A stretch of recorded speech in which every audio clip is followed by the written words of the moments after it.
Biggest question about this album is it NAV or is it NAV? What's up? It's Shawn C, back in here with another music review. And I'm here today with a full-length review, NAV project, self-titled. I'm gonna call this thing a project until I figure out whether it's an album or a mixtape. NAV is an artist that's been highly talked about, I'd say, over the last year. Now, I know a bunch of his fans are gonna sit here in the comments and say they've known about him since he came out of his mother's womb, but I stand firm here to tell you that the first time I actually had an experience with NAV was when I heard him on Weeknds in the Trap on Travis Scott's Birds in the Trap Sing McKnight album that came out September of 2016.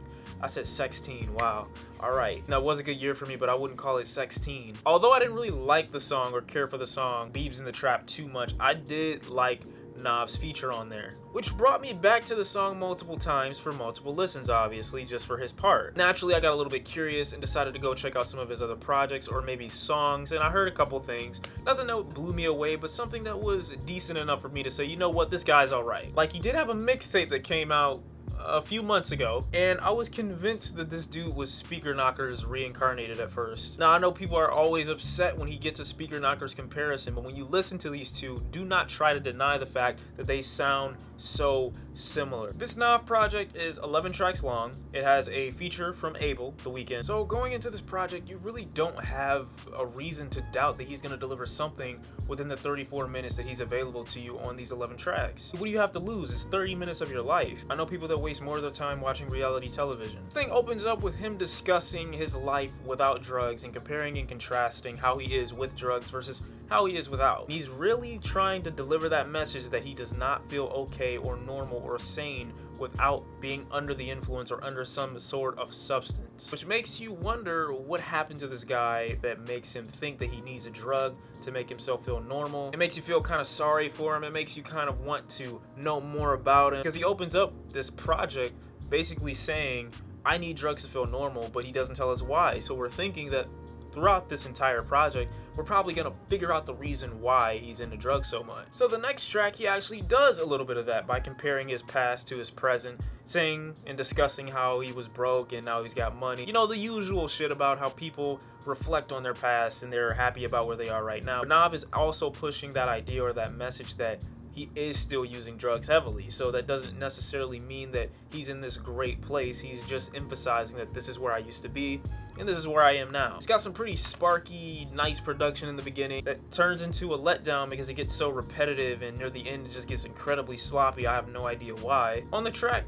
My Mind, he definitely lets us know that money is the most important thing to him. And it's definitely probably my favorite track of this thing so far. It's got some really dark, consistent production with a much bigger sense of identity, and it definitely holds its own weight. He also discusses in this track about how he'd rather have drugs than pussy, but he's smart enough to know he wouldn't go knocking on the devil's door for some dope. Like, he wouldn't kill himself to make himself feel that good. Again, like I said, production very dark. It fits the mood of the track, but at the same time, this track also knows when to stop and it knows when to start. It's not persistent and annoying. It flows, and I like the intention behind the track. This entire project, from listening to the first 3, 4, 5 tracks, can be played on the road from the hours of 11 p.m. to 2 a.m. Like, this is where I think this thing is gonna get its most playtime, because that's the mood that it carries. Every song, every track on here, you think about driving late at night. I mean, I think the project is very open and consistent with exposing the darker points of his life. It kind of leaves blanks open for you to fill up by constantly referencing his need for drugs to make himself feel normal, which, if you don't use drugs, may lead you to believe that, wow, his life may actually be pretty shitty, and that might actually be what he's saying, that his life may be a little shittier without drugs and money and about the possessions that he has right now. However, instead of saying that, which I do enjoy about NAV, he just leaves it open for interpretation. Track number 4 was a big letdown for me.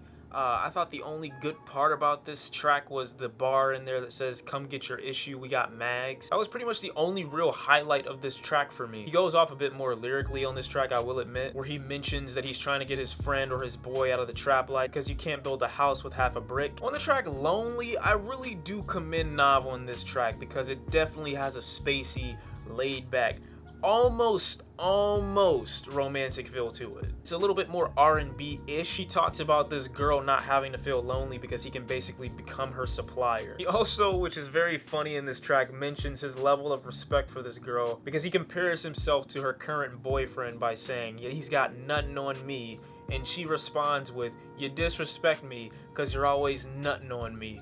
That is the funniest shit. And as much as Nav's voice kind of requires auto-tune and production, I'm surprised that his voice fits so well on this thing. And this is where the letdown track is for me, the track Up. On this track, not only does Nav explain everything he's already been explaining to us for this entire project, but he does it in such an uninspired, dreary, laid-back kind of I don't give a fuck about this song kind of way. Even delivering a bar that is the worst thing I've probably ever heard. Bitch ain't wanna fuck, now she give me head outside of toys.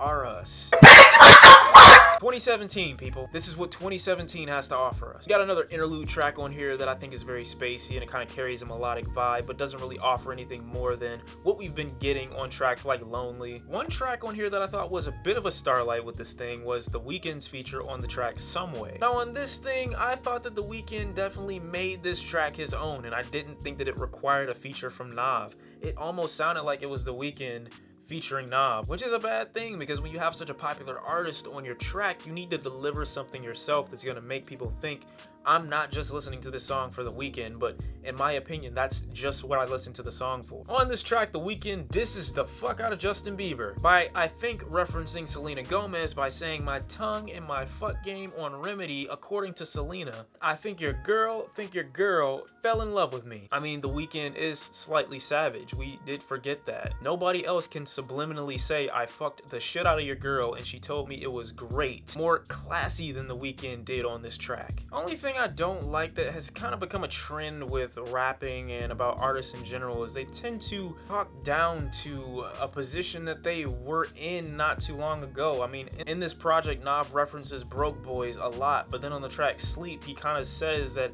I remember when I used to be a broke boy driving a Honda on E. Like, you didn't get to this point just so you could talk down to a position that you were in not too long ago. Then we got the final track on here, 10 Toes Down, which is probably one of the best tracks on this album for its very dreamy production and ridiculously catchy hook. I really like it. There was nothing I disliked about this track at all. Overall, I think Nav did an okay job with the tracks on here. I think that most of this album is vibey, spacey, and late night kind of music, and I think you can jam it in a lot of places. It's appropriate for a lot of places in a lot of events. Another thing I like about this album is it explores just the world of Nav. It stays true to the title and it stays true to Nav himself. I mean, we don't need Nav to sit here and talk about politics, like a bunch of deep shit. We didn't really need that. We just needed him to talk about himself. But subject matter wise, if you are gonna make an album and center it around yourself, I think it's best not to repeat yourself as often as Nav tends to on this project. All in all, I think it was a decent project, and I was impressed because Nav is an artist that didn't really impress me with his first mixtape that he released not too long ago. 7 out of 10. Pretty good listen. If someone came up to me and said, should I listen to this project? I would say listen at your own risk, because there are a lot of tracks on here, subject matter wise, that just are too samey.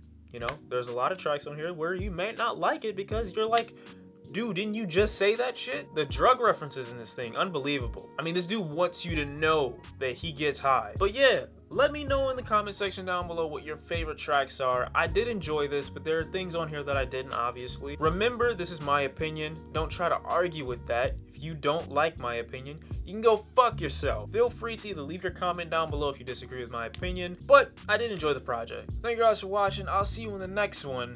I don't know what my next video is gonna be. I have no fucking idea. Well, good night.